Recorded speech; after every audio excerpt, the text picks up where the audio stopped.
মির্চি নিবেদন, গল্প gold mine. গল্প গোল্ড মাইন। তাহলে লাশটার একটা হিল্লে করতে হবে তো। এভাবে তো আর একটা মানুষকে পানিতে ফেলে চলে আসা যায় না। তুই আমার গায়ে হাত তুলবি? নিজের আম্মির গায়ে হাত তুলবি তুই? মাগরিব প্রদেশে আপনার আব্বার যে প্রাসাদ আছে, তার পুকুরের নিচে আছে সেই গুপ্তধন। কেন ভনিতা করছো আম্মি? স্পষ্ট করেই বলে দাও না যে আমাদের সহ্য হচ্ছে না তোমার, আমাদের খানা দিতে গায়ে জ্বালা ধরছে। ভোলাতে এসো না আমায়, সর্বনাশ করে দেবো তোমার। তবে রে বেটা, এত বড় সাহস! মির্চি গল্প গোল্ড মাইন শুনছেন আরব্য রজনী। আজ শুনবেন জাদু থলে দ্বিতীয় পর্ব।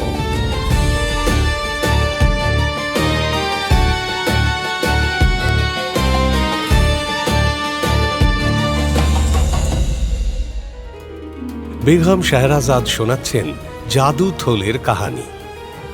কায়রোর সওদাগর উমরের 3 বেটা। বড় 2 বেটা ছোট ভাইকে খুব হিংসে করে।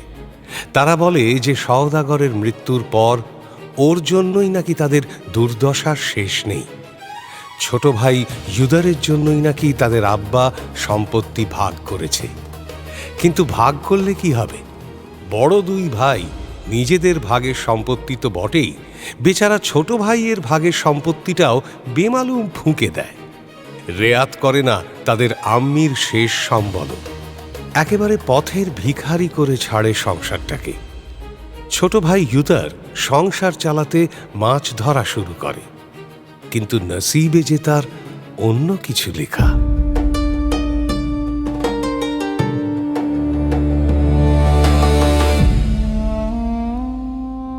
হঠাৎ নীল নদে মাছের আকাল পড়ে। জাল ফেলেও ইউদার মাছ পায় না। সত্যি কি তাই? সে কি বলছো ভাই? আমি তো মাত্র 2 বার জাল ফেললাম, তাতেই তো খাসা মাছ উঠলো। এই দেখো না, বাজারে বয়ে নিয়ে যাওয়া দায়। সবই নসিবের খেলা আলম ভাই। আজ তোমার নসিব ভালো, তাই তোমাকে সাথ দিয়েছে। আমার নসিব খারাপ, আমাকে দেয়নি। নসিবের মর্জি কে খণ্ডায়। এবং শুধু সেদিনই নয়, পরপর আরও কিছুদিন একই দশা চলে। বাড়িতে এদিকে একটা দানা নেই পেটে দেওয়ার মতো। অত চিন্তা করছো কেন? এই মোফেজ ভাই রুটিওয়ালা থাকতে তোমার খানা জুটবে না, তাই কখনো হয় নাকি? হ্যাঁ, দেখো আজ এই যে আমার ব্যবসা এত বাড়ন্ত, এসব তো তোমারই আব্বার দান। নইলে আমি কি ছিলাম বলো তো? তোমার আব্বার নকর, তিনি তো আমাকে এই দোকান খুলে দিলেন। দোকান খোলার প্রতিটা দিনার ইউদারের বাপকে গুনে গুনে চুকিয়ে দিয়েছে মোফেজ ভাই রুটিওয়ালা সেই কবেই। কিন্তু চোকাতে পারেনি সেদিনের সেই অনুগ্রহ। আচ্ছা, আজকের জামানায় একটা নকরকে কোন লোকটা এমন অনুগ্রহ করে বলো তো ভাই? তুমি তো শুধু নকর ছিলে না মুফেজ ভাই, তুমি ছিলে আমার আব্বার আর একটা বেটা, আমাদের ভাইদের সবার বড় ভাই। আরে সে তো তিনি মনে করতেন, তাই বলে তুমি তো আর তেমন মনে করো না, তাই না? এ কি বলছো মুফেজ ভাই? আমার জিভ খসে যাবে তেমন কথা বলি তো। তাই নাকি? তাহলে আমার রুটি নিতে তোমার আপত্তি কোথায়? আসলে গত পরশু মানে গত 3 দিনের রুটির দাম বাকি যে। আরে আর একটা দিন বাড়লে ক্ষতি কি? একটা দিন? কিন্তু কালো যদি মাছ না উঠে জালে, তাহলে তো কালো দাম মেটাতে পারবো না। এভাবে কতদিন বাকিতে খাবো ভাইয়া? যতদিন তোমার আয় উপার্জন না হয় ততদিন আমাকে ভাইয়া বলছো, আর এটুকু আমার কাছ থেকে নেবে না? তোমার এত দিমাগ? ইউদারের আপত্তি শোনে না মোফেজ ভাই রুটিওয়ালা। তার থলেতে সেদিনের রুটি ভরে তো দেয়, সঙ্গে হাতে গুঁজে দেয় 10 দিরহাম। তুমি কি রুটি শুধু শুধু খাবে নাকি? এটা দিয়ে কিছু সবজিপাতি কিনে নিয়ে যাও, বুঝলে? আম্মিকে বলো রান্না করে দিতে। কিন্তু এত সব না না না, তুমি শোনো শোনো শোনো, তুমি বরং আমার এই জালটা জমা রাখো। আরে আমার কি মাথা খারাপ হয়েছে? তোমার ওই জাল জমা রাখবো আমি? আরে ও নিয়ে আমি কি করব? না না, ও তুমি নিয়ে যাও নিয়ে যাও। ওটা এখানে রেখে গেলে তুমি আয় করবে কি করে? আর আয় না করলে আমার ধার মেটাবে কি করে বলো তো? মোফেজ ভাইয়ের ধার মেটানোর দায়টা আরও আঁকড়ে বসে মাথার ওপর মোফেজ ভাইয়েরই কীর্তিতে। এমন অনুগ্রহ কি না দেখালেই হচ্ছিল না? এভাবে আর কতদিন চলবে বলো তো আম্মি? মোফেজ ভাইয়ের দোকানের সামনে দিয়ে এখন যেতে আসতেও লজ্জা লাগে। তবুও ছেলেটা ছিল বলে দুটো খেতে পারছি এই দুর্দিনে, নইলে যে এটুকুও কেউ দেয় না রে। হঠাৎ করে কি যে হলো। চিন্তা করিস না বেটা, চিন্তা করিস না। আল্লাহ আছেন আমাদের মাথার ওপর, তিনি নিশ্চয়ই কোনো সুরাহা করবেন, দেখিস। আম্মি, আম্মি, আরে আম্মি, কি মুশকিল, গেল কোথায়? আম্মি, মরে গেলে নাকি? এই যে আম্মি, ডাকছি সাড়া দিতে পারছো না? সেলিম এসেছিস? হ্যাঁ, আয় বেটা আয় আয়। সালেম কোথায়? হ্যাঁ, এই তো এসে পড়েছে। কি হয়েছে সেলিম ভাইয়া? এসে পড়েছি মানে? কিছু নয়, আম্মি জিজ্ঞেস করছিল তুই কোথায়। আমি? আমার খোঁজ নিয়ে কি লাভ? পেট ভরবে ওতে আমার? বলি খানা ঠানা কিছু আছে নাকি আজও সেই রুটি চিবোতে হবে পানি দিয়ে? না রে বেটা, আজ তোদের ভাই বাজার থেকে একটু সবজিও নিয়ে এসেছে। একটু সবর কর, আমি কিছু একটা বানিয়ে দিচ্ছি, এক্ষুনি দিচ্ছি। সবজি? তার জন্যও সবুর করাবে? আর কি করি বলতো বেটা সালেম, কদিন ধরে যে মাছই উঠছে না তোদের ভাইয়ের জালে। কেন ভনিতা করছো আম্মি? স্পষ্ট করেই বলে দাও না যে আমাদের সহ্য হচ্ছে না তোমার, আমাদের খানা দিতে গায়ে জ্বালা ধরছে। সালেম বেটা, কি বলছিস তুই? শুনলি বেটা সেলিম, শুনলি তোর ভাই কি বলছে আমায়? শুনলি? হ্যাঁ, সালেম তো ভুল কিছু বলছে না আম্মি, নইলে কেউ দিনের পর দিন এইভাবে না খাইয়ে রাখতে পারে নিজের বেটাদের? না ভাইয়া, তোমাদের ভুল হচ্ছে কোথাও। আমার কথাটা শোনো। কি তুই আমাদের ঠিক ভুল শেখাবি? তুই দেখো দেখো আম্মি, দেখো তোমার ছোট ছেলেকে, সে কিনা আমাদের ঠিক ভুল শেখাতে আসছে। চুপ কর বেটা, চুপ কর। ঘরে বাইরে কোথাও শান্তি পায় না ইউদার। অস্থির হয়ে ওঠে সে। এভাবে আর কদিন চলবে? মুফিজ ভাইয়ের ধার মেটাতে হবে, ভাইদের জন্য ভালো মন্দ খানার ব্যবস্থা করতে হবে, কিন্তু সব হবে কি করে? এবার কি কামধান্দা বদলাতে হবে তাকে? মাছ ধরা ছেড়ে দেবে সে? আরে না না, তা কেন? তাহলে কি করি মুফিজ ভাই? সবুর করো আর শোনো, চেষ্টা চালিয়ে যাও। রোজ গিয়ে নদীতে জাল ফেলো। তাতে কি কোনো লাভ হবে? আল্লাহর মেহেরবানি হলে ঠিক হবে। তুমি শুধু লেগে থাকো। হ্যাঁ, আর শোনো না ভাই, আরও একটা কাজ করতে পারো। শুনেছি ওই কারুন হ্রদেও নাকি ভালো মাছ ওঠে, জানো? শহর থেকে একটু দূরে বটে, তাই কেউ খুব একটা ওখানে যায় না, ফাঁকাই থাকে জায়গাটা। আমি যাব। মোফেজ ভাই রুটিওয়ালার কারুন হ্রদের যাওয়ার পরামর্শটা মনে ধরে ইউদারের। পরপর 7 দিন নীল নদে মাছ না পেয়ে 8 দিনের দিন সে হাঁটা লাগায় কারুন হ্রদের দিকে। হ্রদে পৌঁছতে পৌঁছতে বেশ বেলা হয়ে যায় তার। এই জন্যই লোকে আসে না এখানে। এত বেলায় মাছ ধরা শুরু করলে বাজারে বেচবো কখন? ফিরতেও তো হবে এতটা পথ।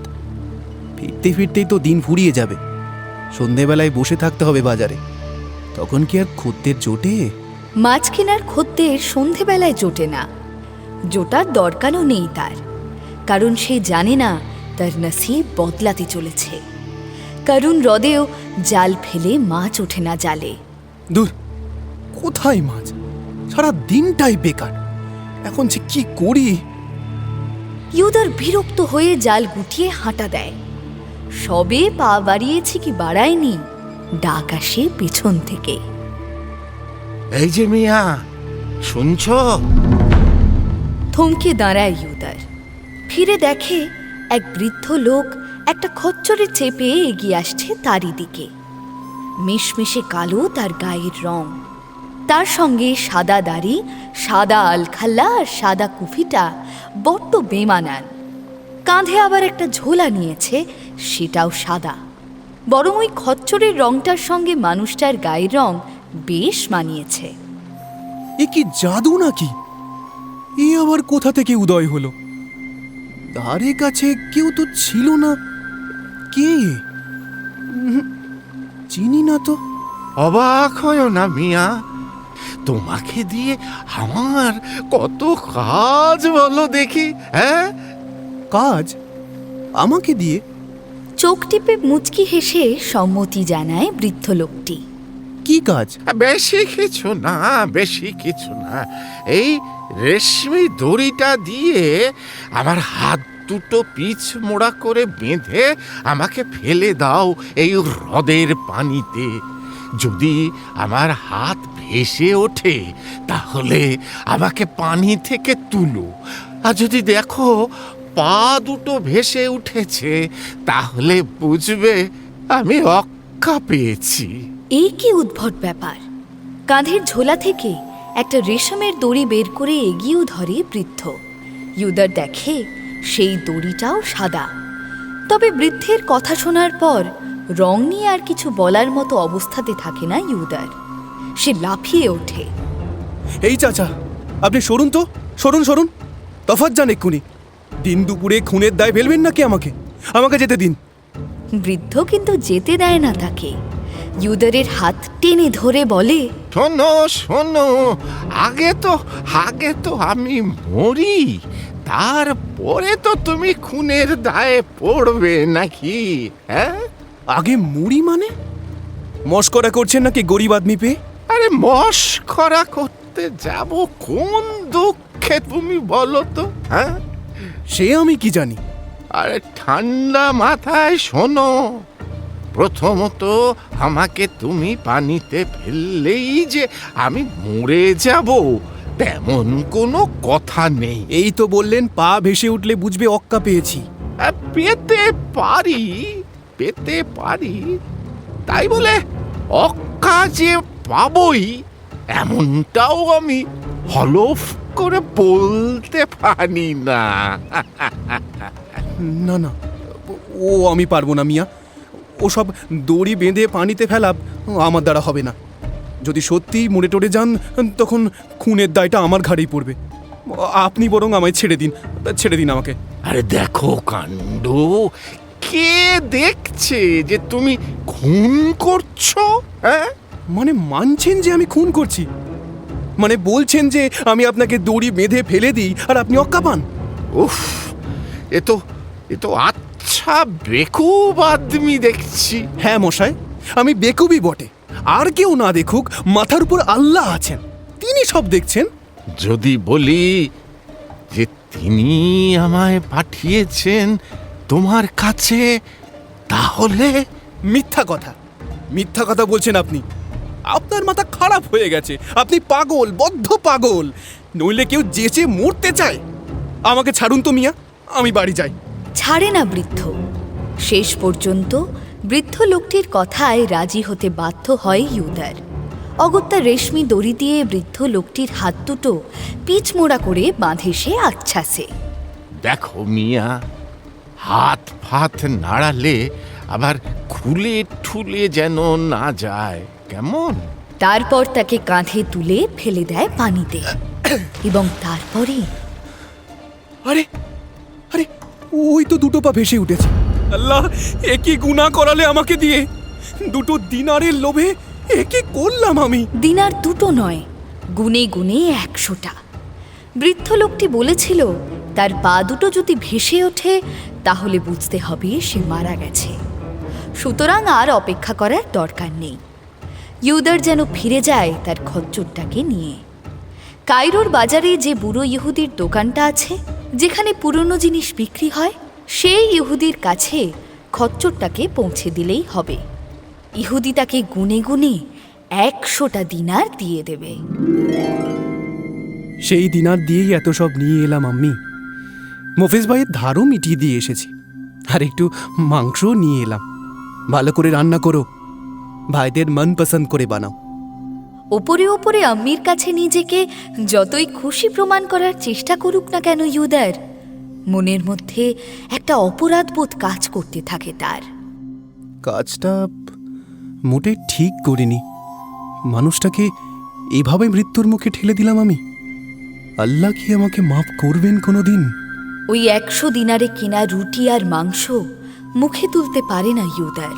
সে ঠিক করে পরের দিন আবার করুণ হ্রদে যাবে জাল নিয়ে। বৃদ্ধের দেহটা পানি থেকে তুলে কবর দিয়ে আসবে। কিন্তু এ কি, কোথায় দেহ? শুনেছি পানিতে পড়ে মরলে নাকি লাশ ফুলে ভেসে ওঠে। পরের দিন করুণ হ্রদে কোথাও বৃদ্ধের মৃতদেহ খুঁজে পায় না ইউদার।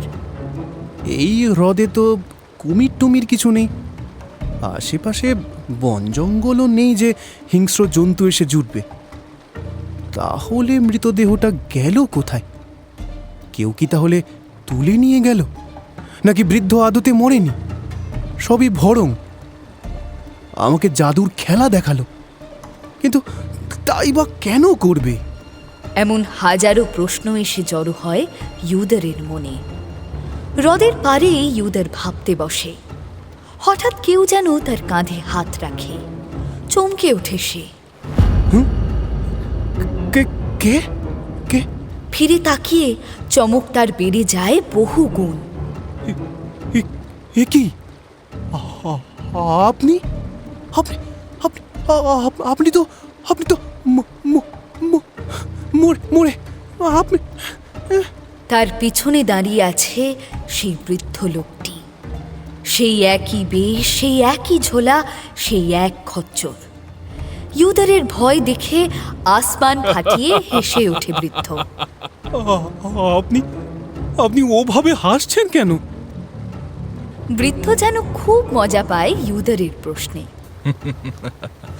বারে, হাসির কথায় হাসবো না, মুখ কোমড়া করে থাকবো। বৃদ্ধের মুখের দিকে ফ্যাল ফ্যাল করে চেয়ে থাকে ইউদার। বৃদ্ধ লোকটি আর সময় নষ্ট করে না। আহা, সময় নষ্ট করে তো আর কোনো লাভ নেই। সবকিছুই তো জানো তুমি, কি করতে হবে না হবে। সুতরাং এই নাও দড়ি, যা করার করো। মানে? ধরো, এটা একটা খেলা খেলছি তোমার সঙ্গে। তুমি আমাকে বেঁধে পানিতে ফেলে দেবে।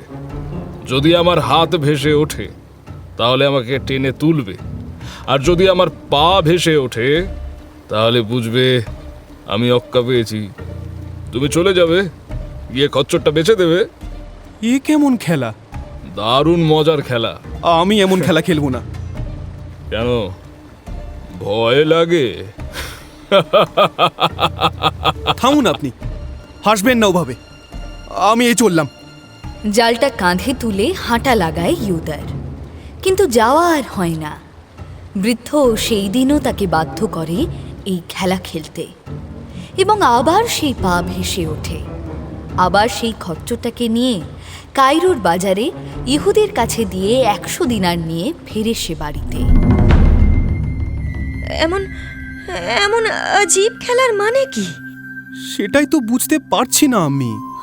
আমার কিন্তু খুব ভয় করছে বেটা।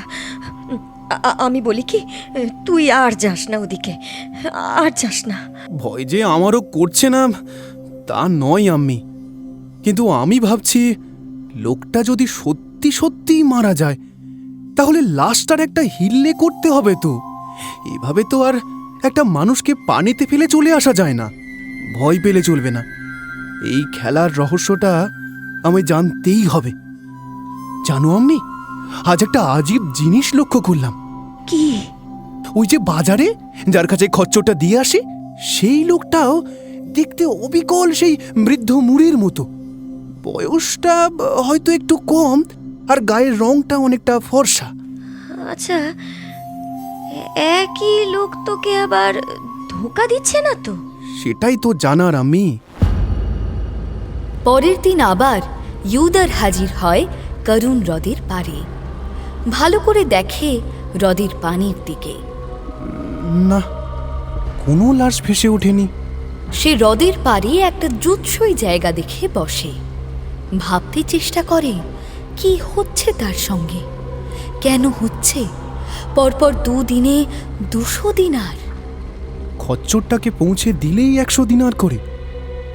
কেন দিচ্ছে আমায় এই দিনার? কারণ ওটা তোমার পারিশ্রমিক। আপনি আবার চলে এসেছেন? আসতে তো হবেই আমাকে, না এসে থাকি কি করে? বেশ করেছেন, তবে আজ আর অত সহজে আপনাকে রেহাই দেব না।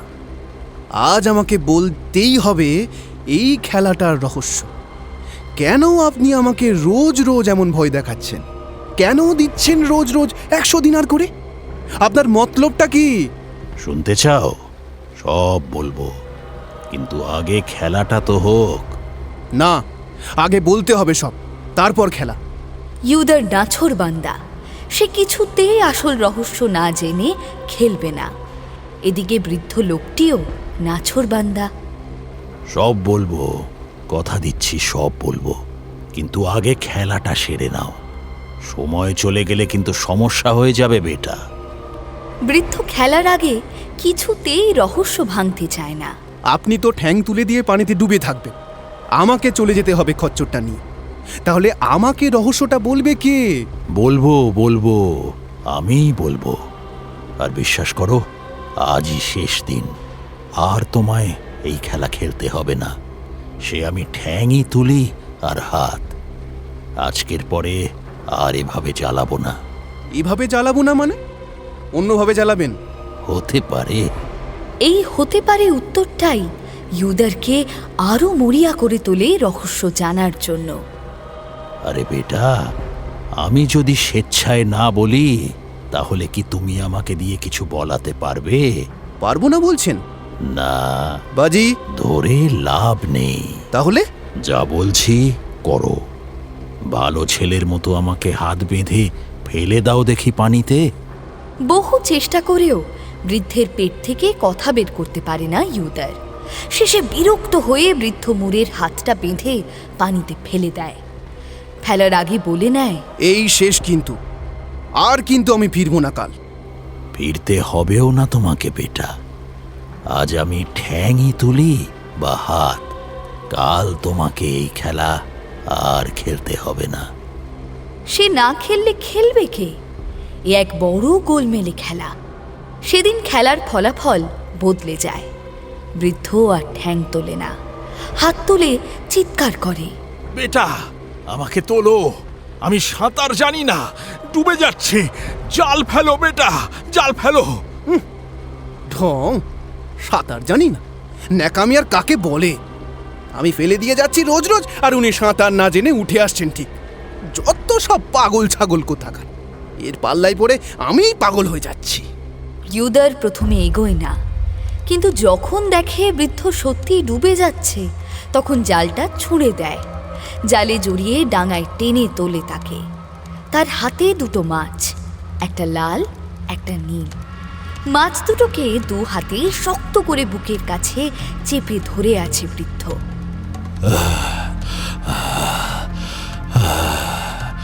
শুক্রিয়া বেটা, মোক্ষম সময় তুলেছ। আর একটু দেরি হলে সত্যিই মরে যেতাম। তার মানে এতদিন আপনি মরেননি, আমার সঙ্গে খেলা করছিলেন?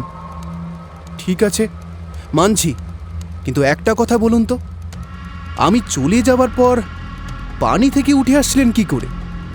নিশ্চয়ই সাঁতরে। তাহলে এখন সাঁতরালেন না কেন? ওই মাছ দুটোর জন্য? এবার রহস্য ভাঙে বৃদ্ধ। মাছ দুটোকে হাঁড়ির মধ্যে যত্নে রেখে বলতে শুরু করে, আমি যা বলবো তুমি বিশ্বাস করবে? গাঁজাখুরি হলে বিশ্বাস করব না, কিন্তু যদি সত্যি কথা বলেন তো মানব। তাহলে শোনো বেটা, গত 2 দিন যাদের তুমি পানিতে ফেলেছিলে, তারা সত্যিই মরে গেছে। মানে গত 2 দিন যাদের আবার কি? আপনাকেই তো ফেলেছিলাম। না বেটা, আমি নই, ওরা আমার বড় দুই ভাই। বড় ভাই আবদাল সামাদ আর মেজ ভাই আবদাল রহিম। আমি সেজো, আমার নাম আবদাল বার। আর ওই যে কায়রো বাজারের ইহুদি যার কাছে তুমি খচ্চর পৌঁছে দিয়েছ গত দুদিন, ও আমাদের সবচেয়ে ছোট ভাই আবদাল মালিক। আপনি ঝুট বলছেন। না বেটা না, শুধু গায়ের রংটা পরিষ্কার, আর বেশভূষা সে আমাদের মতো পরে না, তাই তাকে আমাদের থেকে অন্য রকম লাগে। আমরা 4 ভাই। আমাদের আব্বা আবদাল রহমান ছিলেন বিশ্বের শ্রেষ্ঠ জাদুকর। সারা বিশ্ব তাকে জাদু সম্রাট নামে চেনে। জাদু সম্রাট? বৃদ্ধের কথা শুনে যেন আসমান থেকে পড়ে ইউদার। সে তো কিংবদন্তি।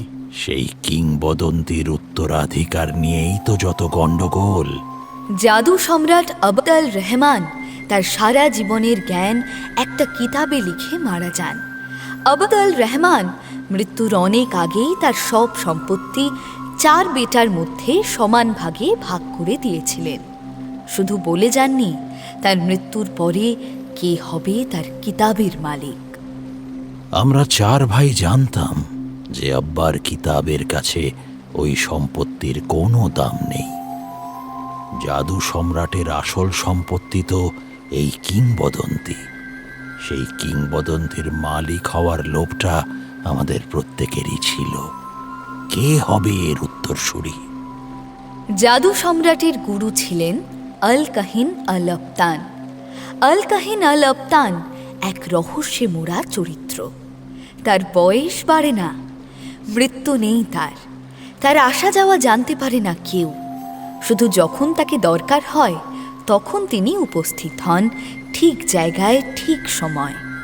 জাদু সম্রাট আবদাল রহমান মারা যাওয়ার পর একবার তিনি উপস্থিত হয়েছিলেন 4 ভাইয়ের সামনে, বাতলে দিয়েছিলেন জাদু সম্রাটের কিতাব হাসিল করার পথ। মিছিমিছি ঝগড়া করে লাভ নেই তোমাদের। এই কিতাব পেতে হলে নিজেকে যোগ্য প্রমাণ করতে হবে।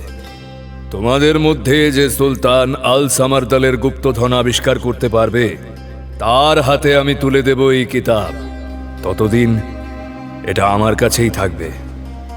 সুলতান আল সামারদালের গুপ্তধন গুণে শেষ করা অসম্ভব। সোনা দানা হিরে জহরতে মেলা সম্ভার। অত শত তোমাদের আনতে হবে না।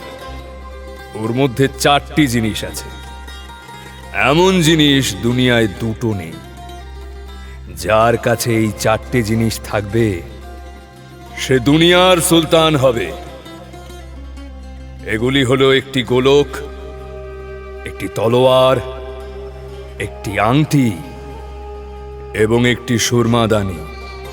এই গোলকের ওপর আঁকা আছে এই দুনিয়ার ছবি। ছবির যে জায়গায় হাত রাখবে গোলক নিমেষে দুনিয়ার সেখানে নিয়ে যাবে।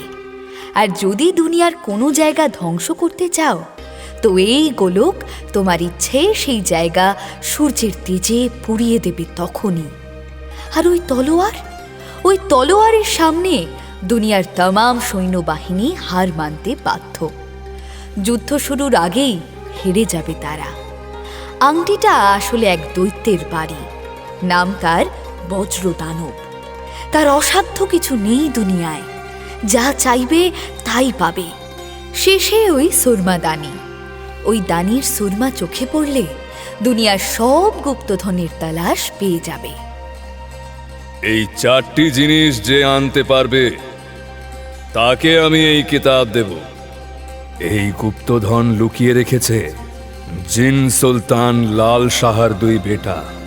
তোমাদের আব্বা তাদের ধরতে যেতেই তারা লাল নীল মাছ হয়ে ডুব দিয়েছে কারুন হ্রদের পানিতে।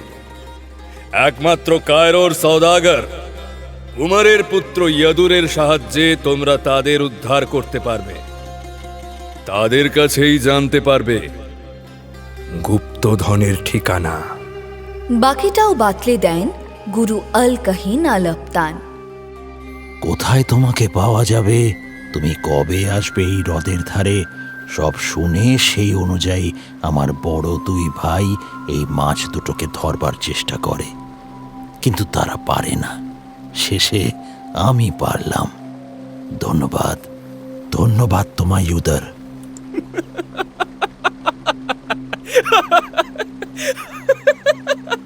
ইউদারকে হঠাৎ হাসতে দেখে অবাক হয় বৃদ্ধ মুর আবদ আলবার।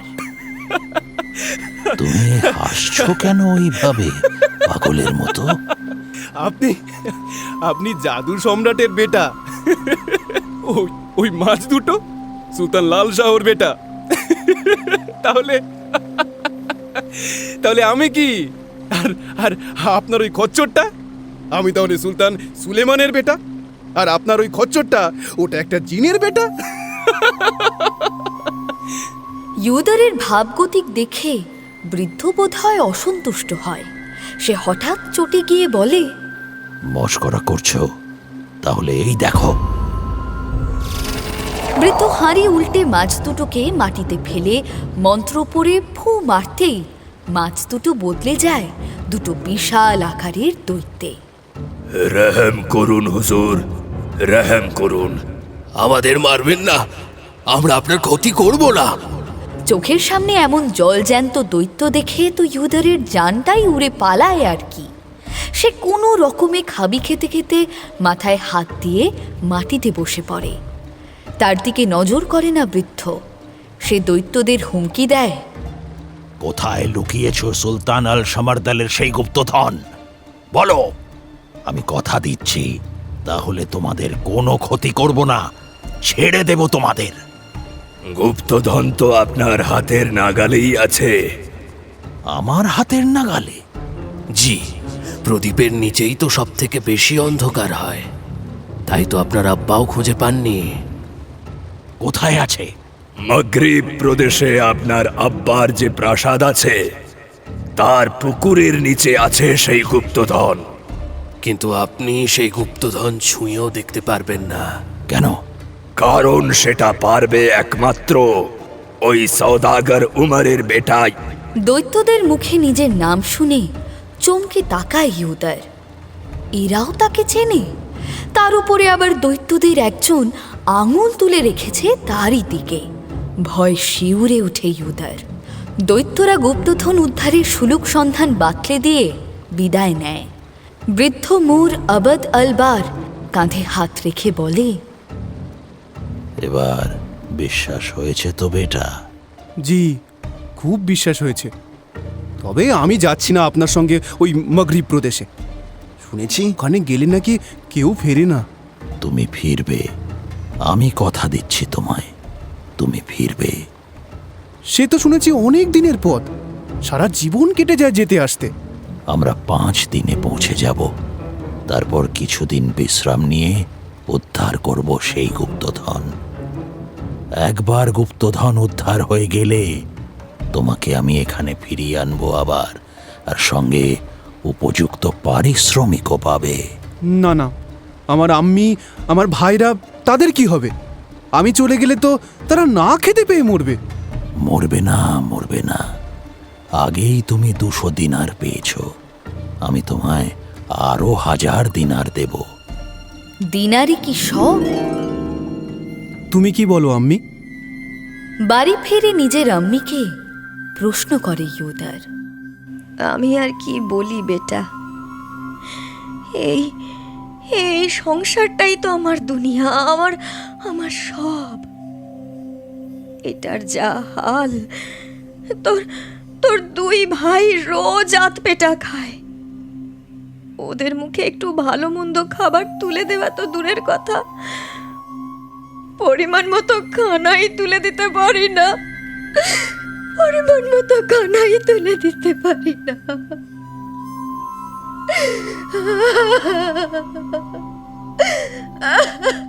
আম্মির উত্তর ইউদারকে বাধ্য করে বৃদ্ধ মুরের সঙ্গ দিতে। পরদিন কায়রোর বাজারে আবদ আল মালিকের থেকে ঠিকানা নিয়ে পৌঁছে যায় ইউদার আবদ আল বাড়ির আস্তানায়। ও, তুমি এসে গেছো। আমি জানতাম তুমি আসবে। এই নাও তোমার 1000 দিনার। এটা তোমার আম্মির হাতে দিয়ে এসো। আম্মির হাতে 1000 দিনার পৌঁছে দিয়ে ইউদার বেরিয়ে পড়ে বৃদ্ধ মুরির সঙ্গে। একটা পক্ষীরাজের পিঠে চড়ে তারা উড়ে চলে আসমানের পথে। আমি কোনোদিন ভাবতেই পারিনি যে পক্ষীরাজও আছে দুনিয়ায়। না হবার কি আছে? আর একটা আজব জিনিস দেখাই তোমায়। কি? তার আগে বলো তোমার কি খেতে ইচ্ছে করছে? একটু রুটি আর পানি হলেই যথেষ্ট। খিদেটা অনেকক্ষণই নাড়াচাড়া করছিল ইউদারের পেটের ভেতর। কাজের সময় বৃদ্ধ যে তাকে খাওয়ার কথা জিজ্ঞেস করেছে এই ঢের। আবার মেলা ফিরিস্তি দিয়ে লাভ কি? লাভ আছে বই কি, ভালো মন্দ খেতে হবে না? শরীরে তাকত না থাকলে গুপ্তধন উদ্ধার করবে কি করে? ও নিয়ে ভাববেন না হুজুর, অমন কতদিন না খেয়ে কাটিয়েছি। আমাদের গরিবদের এই একটাই সুবিধা, না খেয়ে খেয়ে ভুকা পেয়াসা থাকাটা আমাদের অভ্যাস হয়ে গেছে। আর তখন যদি সামনে বিরিয়ানি দেয় কেউ, আর সঙ্গে ধরো চাপ, রেজালা, কোরমা বা তন্দুরি আর হালিম, আর সঙ্গে একটু ফিরনি, আপনি আমার সত্যি সত্যি মেরে ফেলবেন দেখছি। গরিবকে কেউ এসবের স্বপ্ন দেখায়? স্বপ্ন দেখতে দেখতেই মরে যাবে। তাই নাকি? এক রহস্যময় হাসি ছড়িয়ে পড়ে বৃদ্ধের মুখে। পক্ষীরাজকে জমিনে নামিয়ে তারা তার পিঠ থেকে নেমে পড়ে। বৃদ্ধ একটা ফাঁকা থলে একটু ফাঁক করে হাত ঢোকায়। আর কি অবাক কাণ্ড! একে একে বের করে আনতে থাকে বিরিয়ানি, চাপ, রেজালা, কোরমা, কালিয়া। খেতে খেতে খোশ গল্প জোরে ইউদার। এসব বুঝি আপনি আগে থেকে রান্না করে এনেছিলেন? রান্না করে আনার কি আছে? এই থলেটাই তো জাদু থলে। এটা আমার আব্বার একটা কারিশমা। এমন আরো বহু আছে। এর মধ্যে এক জিন আছে, তার কাছে যা খেতে চাইবে, যত চাইবে সে নিমেষে এনে দেবে। শুধু খাওয়ার পরে যে সোনার থালায় খানা দেবে, সেই থালা আবার এই থলেতে ভরে রাখতে হবে। বাস। আরে কোথায় চললে হে? খাওয়া ছেড়ে ইউদারকে উঠতে দেখে প্রশ্ন করে বৃদ্ধ। একটু পানি। পানি চাই? আরে এদিকে এসো। থলের ভিতর হাত ঢুকিয়ে পানিও বের করে আনে বৃদ্ধ। আশ মিটিয়ে পানি খেয়ে থলেটার দিকে ফ্যাল ফ্যাল করে চেয়ে থাকে ইউদার। কি হলো? কি দেখছো বেটা? এটা আমায় দেবেন? গরিবের কাছে এর চেয়ে আর কি বেশি দামি হতে পারে? গরিবের যে পেটের জ্বালাই বড় জ্বালা, সেই জ্বালাই মনে জ্বালা ধরায় গরিবের। বাকি তার চিন্তা কি? তার না আছে ধন সম্পদ, না আছে মান ইজ্জত।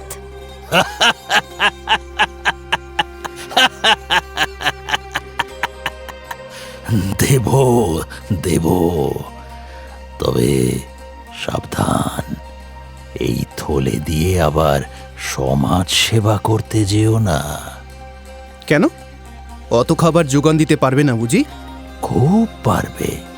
আর রোজ লাখ লাখ লোকের খানা যোগান দিয়ে দেবে। কিন্তু পেটের জ্বালা মিটে গেলে যে গরিব আর কাজ করবে না, তখন কি হবে? দুনিয়াটা চলবে? তা ঠিক বলেছেন।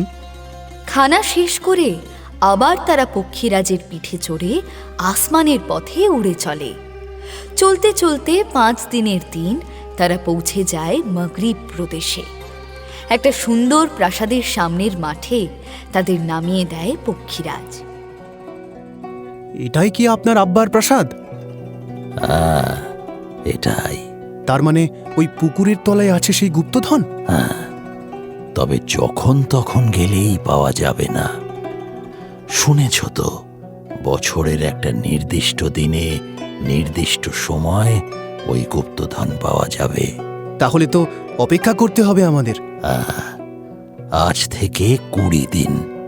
20 দিন পরে আসবে সেই দিনটা। সেদিন সকালবেলা তুমি নামবে এই পুকুরে। 20টা দিন যেন স্বপ্নের মতো কেটে যায় ইউদারের। এত আরাম কি গরিবের ধাতে সয়? এবার তাহলে তৈরি হয়ে নাও মিয়া, আজ যে নামতে হবে তোমায় ওই পুকুরে। কখন? কাজের কথায় মন নেচে ওঠে ইউদারের। যাক, এতদিনে একটা কাজের মতো কাজ পাওয়া গেছে। বসে বসে হাড় গড়ে মরচে পড়ে যাচ্ছিল। লাল শাহের 2 বেটার কথা অনুযায়ী প্রাসাদের ঠিক মাথার উপর যখন সূর্য এসে থামে, তখনই বৃদ্ধ পাথরে পাথর ঠোকে। আগুনের ফুলকি ছুটে লাগে গুকুলদানির গুপগুলে। নিমেষের মধ্যে গল গল করে ধোঁয়া বের হতে শুরু করে। বৃদ্ধ বিড়বিড় করে মন্ত্র পড়া ধরে। গুকুলের ধোঁয়া পুকুরের পানি স্পর্শ করতেই আস্তে আস্তে শুকিয়ে যেতে শুরু করে পানি। ইউদার পুকুর ঘাটে এসে দাঁড়ায়। কি হলো বেটা, দাঁড়িয়ে আছো কেন? যাও যাও। বৃদ্ধ তাড়া দেয় ইউদারকে। ইউদার এক পা করে নামে পুকুরে। যখন সব পানি শুকিয়ে যায়, তখন পুকুরের ঠিক মাঝখানে দেখা দেয় একটা বড় দরজা। দরজার সামনে গিয়ে দাঁড়াবে, দরজায় 3টে টোকা দেবে গুনে গুনে, দেখবে দরজা খুলে গেছে। 3টে টোকায় দরজা খুলে ধীরে ধীরে। সামনে দাঁড়িয়ে এক বিশাল দেহের বিদঘুটে চেহারার দৈত্য, হাতে তার খোলা তলোয়ার। ইউদারকে দেখে সে চোখ রাঙিয়ে প্রশ্ন করে, কে তুই? এখানে কি চাস? আমি সওদাগর উমারের পুত্র ইউদার। আমি সুলতান আল সমরদলের গুপ্তধন নিতে এসেছি। ইউদারের কথায় ক্ষেপে ওঠে দৈত্য। তেরে আসে সে ইউদারের দিকে। তবে রে বেটা, এত বড় সাহস! দৈত্য হাতের তলোয়ারটা চালায় ইউদারের গলা লক্ষ্য করে। ইউদারের মনে পড়ে যায় সুলতান লাল শাহের বেটাদের কথা। দৈত্য গলা কাটার জন্য তলোয়ার চালাবে, কিন্তু ভয় পেলে চলবে না। যদি ভয় পেয়ে যাও, তাহলে আর গুপ্তধন হাসিল হবে না। মাথা উঁচু করে দাঁড়িয়ে থাকতে হবে, ওই তলোয়ার কিচ্ছু করবে না। তলোয়ার গলা ছোঁয়ার আগেই দৈত্য গায়েব হয়ে যাবে। এবং হয়ও তাই, দৈত্য গায়েব হয়ে যায়। আল্লাহ, আল্লাহ আমায় রক্ষা করো। ইউদার আল্লাহর নাম নিয়ে পা বাড়ায় দরজার ভিতরে। এত অন্ধকার। আবার মনে পড়ে লাল শাহের বেটাদের কথা। ভিতরে পা দিয়েই চোখ বুজে 3 বার আল্লাহর নাম করতে হবে। তারপর চোখ খুললেই সামনে সব দিনের আলোর মতো স্পষ্ট দেখা দেবে। আল্লাহ, আল্লাহ, আল্লাহ। চোখ খোলে ইউদার। আরে, এ তো চমৎকার। সব একেবারে স্পষ্ট দেখা যাচ্ছে, কিন্তু কিন্তু কোথাও কোনো আলোর উৎস নেই। ইউদার এগিয়ে যায় পরের দরজার সামনে। আবার সেই 3টে টোকা। এবার যেন মনে হয় দূর থেকে একটা ঘোড়া ছুটে আসছে। দরজাটাও আস্তে আস্তে ফাঁক হতে লাগে। একটু ফাঁক হতেই ইউদার স্পষ্ট দেখতে পায় ঘোড়া ছুটিয়ে আসছে এক সিপাহী, হাতে তার বর্শা। সর্বনাশ! আবার সেই সুলতান লাল শাহের বেটাদের কথা মনে পড়ে তার। ওই সেনাপতিও ছুটে এসে বর্ষা বিধিয়ে দিতে চেষ্টা করবে বুকে, কিন্তু ভয় নেই, সেও কিচ্ছু করতে পারবে না। মিলিয়ে যাবে সে হাওয়ায়। ইউদারের বুকের খুব কাছে চলে আসে বর্ষার ফলাটা, আর তারপরেই হাওয়ায় মিলিয়ে যায় বর্ষা সমেত সেই সিপাহী আর তার ঘোড়া। ইউদার কোণে 2টো দরজা গেল, আরো 5টা দরজা পার করতে হবে। তৃতীয় দরজাটাও 3টে টোকা দিয়ে খোলার পরে ইউদার দেখে সামনেই এক তীরন্দাজ ইউদারের দিকে তাক করে ধরে আছে এক তীর। সাবধান করে দেয় সে ইউদারকে। খবরদার, আর 1 পা এগোলেই কিন্তু নিশ্চিত মৃত্যু। আবার সেই সুলতান লাল শাহের বেটাদের কথা মনে পড়ে ইউদারের। অনেক হম্বি তম্বি করে ভয় দেখাতে চেষ্টা করবে সে। ভয় পাওয়ার কিচ্ছু কিচ্ছু নেই, ও কিচ্ছু করতে পারবে না। তীর ছুড়বে, তীরটা বুকের কাছে এসেই হাওয়ায় মিলিয়ে যাবে, সঙ্গে সঙ্গে সেই তীরন্দাজও মিলিয়ে যাবে হাওয়ায়। তার মানে এখানেও দাঁড়িয়ে থাকতে হবে? কিন্তু দাঁড়িয়ে থাকলে কি আর তীরটা ছুড়বে? নাও ছুটতে পারে। সুতরাং ইউদার এবার আর অপেক্ষা করে না, এগিয়ে যায়। আর তখনই তীরটা ধনুক থেকে ছিটকে বেরিয়ে ছুটে আসে ইউদারের দিকে। এবং কি আশ্চর্য, তীরটা তার বুকের কাছে আসতেই হাওয়ায় মিলিয়ে যায়, সঙ্গে সঙ্গে মিলিয়ে যায় তীরন্দাজও। ইউদার দেখে সামনে আরও একটা দরজা। এটা 4 নম্বর। কি যেন বলেছিল তারা? এই দরজার পিছনে দাঁড়িয়ে? 3 টোকাতে সেই দরজাটা খুলতেই একটা সিংহ ঝাঁপিয়ে পড়ে ইউদারের ওপর। ইউদারের মুন্ডুটা সিংহ মুখে পুড়ে নেয়, কিন্তু কামড় বসাতে পারে না। তার আগেই হাওয়ায় মিলিয়ে যায়। ইউদার মনে করে সুলতান লাল শাহের 2 বেটার নির্দেশ। 5 নম্বর দরজার পেছনে থাকবে এক দৈত্য, বিকট দেখতে। সে তোমাকে নানা রকম হম্বিতম্বি করবে। দরজাটা খুলতে সেই বিকট দৈত্যকে দেখতে পায় ইউদার। যেমন তার চেহারা, তেমন বিকট তাকে দেখতে। এমন মুখ জীবনে ভোলার নয়। ইউদারকে দেখে সে হম্বিতম্বি শুরু করে। কিরে, এই অবেলা এখানে এসেছিস কেন? ইউদার যে সওদাগর উমরের বেটা, সেটা শুনে দৈত্যটা চুপসে যায়। এমনই বলেছিল সুলতান লাল শাহের 2 বেটা। বলেছিল দৈত্য নাকি লোভ দেখাবে ইউদারকে। আপনার জন্য নজরানা সাজিয়ে রেখেছি। এই দেখুন, এই সেই আংটি, এই সেই তলোয়ার, আর এই সেই গোলক, এবং এই সেই সুরমাদান। কিন্তু এগুলো সবই নকল। ইউদার যদি ভুল করেও এগুলো নিয়ে ফিরে আসে, তাহলে আর আসল খাজানা উদ্ধার হবে না। আমার আসল আংটি চাই, আসল তলোয়ার চাই, আসল গোলক চাই, আসল সুরমাদান চাই। ওসব নকল মালে আমি ভুলব না। এ কি বলছেন হুজুর? এগুলো সব একদম আসলি চিজ আছে, আপনি পারাক করে নিন। সুলতান লাল শাহের বেটারা বলেছিল এইগুলো দৈত্য চাইবে ইউদারের হাতে গুছিয়ে দিতে, খুব চাপাচাপি করবে। কিন্তু ইউদার যদি একবার ছুঁয়ে ফেলে, তাহলেই সব শেষ। তফাৎ যাও, বদতমিজ কাহিকা, একদম সামনে আসবে না। আরে আরে, রাগ করছেন কেন হুজুর? আমি তো আপনারই গোলাম। আমার গোলাম? জি আমি যা বলবো করবি? জি, কসম সে। তাহলে ওই আংটি হাতে পর। জি, আংটি হাতে পর। সুলতান লাল শাহের বেটারা এও বলেছিল যে ওই আংটিটা যে করেই হোক দৈত্যর হাতে পরাতে হবে, তাহলেই সে আংটি সমেত গায়েব হয়ে যাবে নিমেষে। তার সঙ্গে সঙ্গে ওই নকল তলোয়ার, নকল গোলক আর নকল সুরমাদানও গায়েব হয়ে যাবে। কিন্তু দৈত্যকে আংটি পরানো সহজ হয় না। বুদ্ধির লড়াই শুরু হয় দুজনের। শেষে জয় হয় ইউদারেরই। আংটিটি হাতে পড়তেই আংটি সমেত দৈত্য গায়েব হয়ে যায়। গায়েব হয়ে যায় তলোয়ার, গোলক ও সুরমাদান। ইউদার এগিয়ে যায় 6ষ্ঠ দরজার দিকে।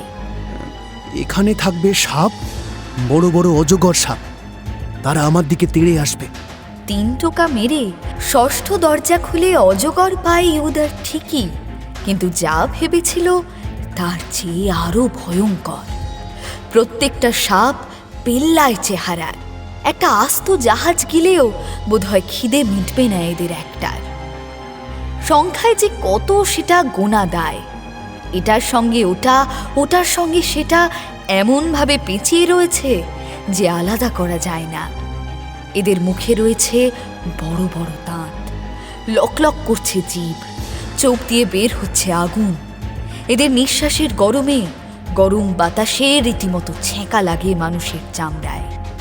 কি এক অদ্ভুত আবেশে যেন ওরা অবশ করে দিতে থাকে ইউদারের দেহ মন। এ কি হচ্ছে? আমার আমার তো ঘুম পাচ্ছে কেন? ও মনে পড়েছে, সুলতান লাল শাহের বেটা বলেছিল, ওদের চোখের দিকে চাইলেই সর্বনাশ। সেদিকে না চেয়ে শেষ দরজার দিকে এগোলেই ওরা ভয়ে পালিয়ে যাবে। টলতে টলতে ইউদার এগিয়ে যায় শেষ দরজার দিকে। ইউদারকে এগোতে দেখে সত্যিই পালিয়ে যায় সাপগুলো। ইউদার শেষ দরজায় টোকা দেয়। কে? আম্মির গলা শুনে চমকে ওঠে ইউদার। তখনই মনে পড়ে সুলতান লাল শাহের বেটাদের সাবধান বাণী। ওই শেষ দরজায় আছে এক মায়াবী রাক্ষসী। সে তোমার আম্মির রূপ ধরে এসে দাঁড়াবে। আম্মির মতো কথা বলবে, সে আদর করতে চাইবে। তার ছলনায় যদি একবার ভুলে যাও,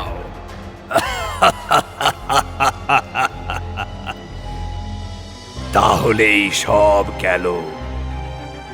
হাজারো কিল, চড়, ঘুষি, লাথি খেতে হবে তখন। কারা মারবে, কোথা থেকে মারবে, কিচ্ছু দেখতে পাবে না। মারতে মারতে একেবারে অজ্ঞান করে দেবে তারা। হয়তো তোমাকে পিটিয়ে মেরেও ফেলতে পারে।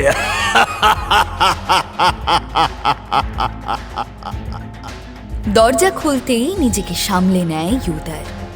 সাপগুলো চলে যেতেই তার ঘোর কেটে গেছে। সে কড়াভাবে বলে, সরে যাও সামনে থেকে শয়তান, আমি তোমাকে চিনি। আমাকে তোমার বাচ্চা পাওনি, ভোলাতে এসো না আমায়, সর্বনাশ করে দেব তোমার। এ তুই কি বলছিস বেটা?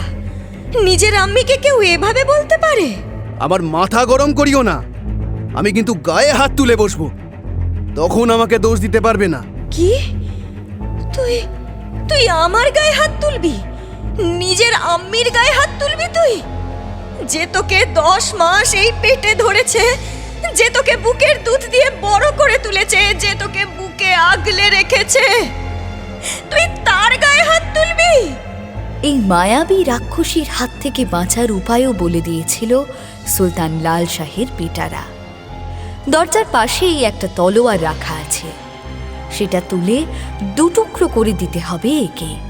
সেটা মনে পড়তেই তলোয়ারটা হাতে তুলে নেয় ইউদার। এ তুই কি করছিস বেটা? আমাকে মারবি নাকি?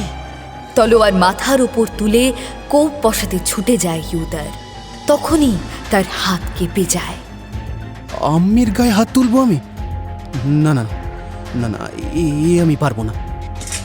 তলোয়ার মাটিতে ফেলে দেয় ইউদার। অমনি অট্ট হাসিতে ফেটে পড়ে রাক্ষসী, আর সঙ্গে সঙ্গে কিল, চর, ঘুষি, লাথি পড়তে থাকে ইউদারের উপর। কে বা কারা মারছে দেখতে পায় না সে, কেউ নেই তার চারপাশে, কিন্তু মনে হয় অনেকে মিলে যেন তাকে মারছে।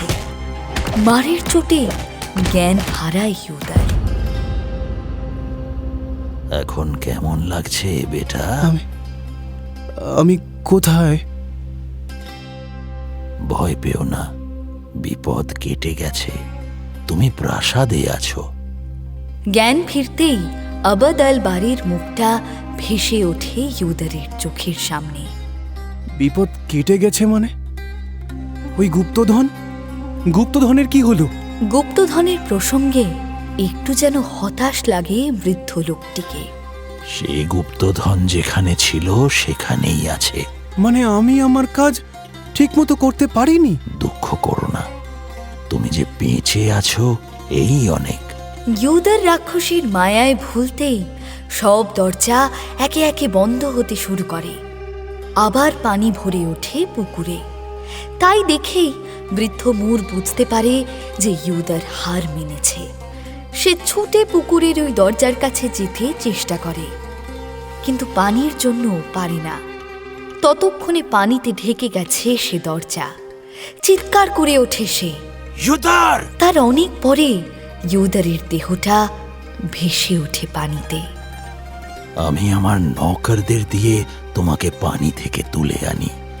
সত্যি বলতে কি, আমি খুব ভয় পেয়ে গেছিলাম।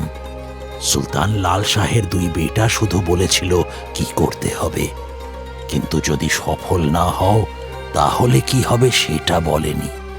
আমি যে তোমাকে ফিরে পেয়েছি এই অনেক। কিন্তু আপনার গুপ্তধন, সে তো আমি উদ্ধার করে দিতে পারলাম না। ও নিয়ে তুমি চিন্তা করো না, এখন সুস্থ হও আগে, তারপর যদি তুমি চাও আরেকবার চেষ্টা করতে পারো। কি করে? তার জন্য 1 বছর অপেক্ষা করতে হবে। আগামী বছর আবার এই দিনে, যখন এই প্রাসাদের ঠিক মাথার উপরে সূর্য এসে থামবে, তখন মন্ত্র পড়ে খোলা যাবে ওই দরজা। যাবে নাকি আর একবার? আলবাত। কিন্তু একটা কথা বেগম, ওই গুপ্তধন উদ্ধার যে করতে পারবে সেই যদি কিতাবের যোগ্য মালিক হয়, তাহলে তো ইউদারের ওই কিতাব পাওয়ার কথা। হ্যাঁ আপা, ইউদারকে ছাড়া তো ওই সুলতান সামারদালের গুপ্তধন অন্য কেউ উদ্ধার করতে পারবে না। তাহলে তো জাদু সম্রাটের কিংবদন্তির যোগ্য উত্তরসূরি ওই ইউদার।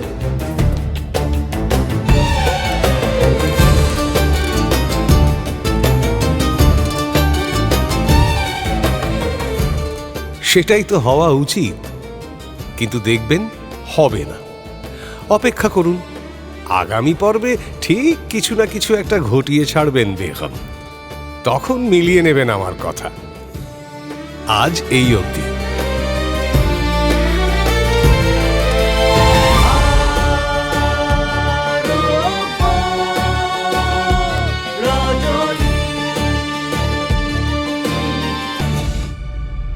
মির্চি গল্প গোল্ড মাইনে শুনলেন আরব্য রজনী।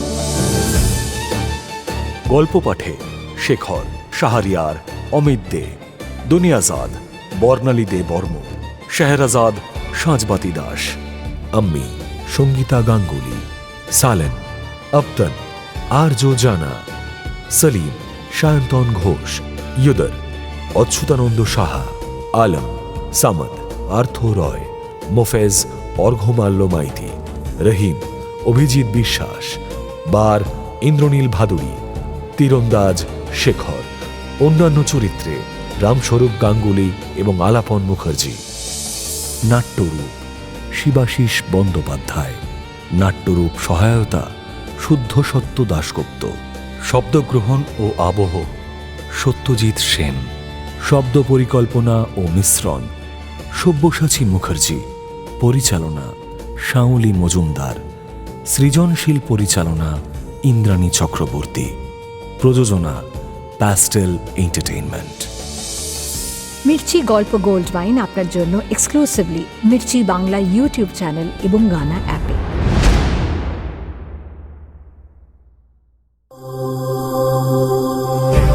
মির্চি নিবেদন গল্প গোল্ড মাইন।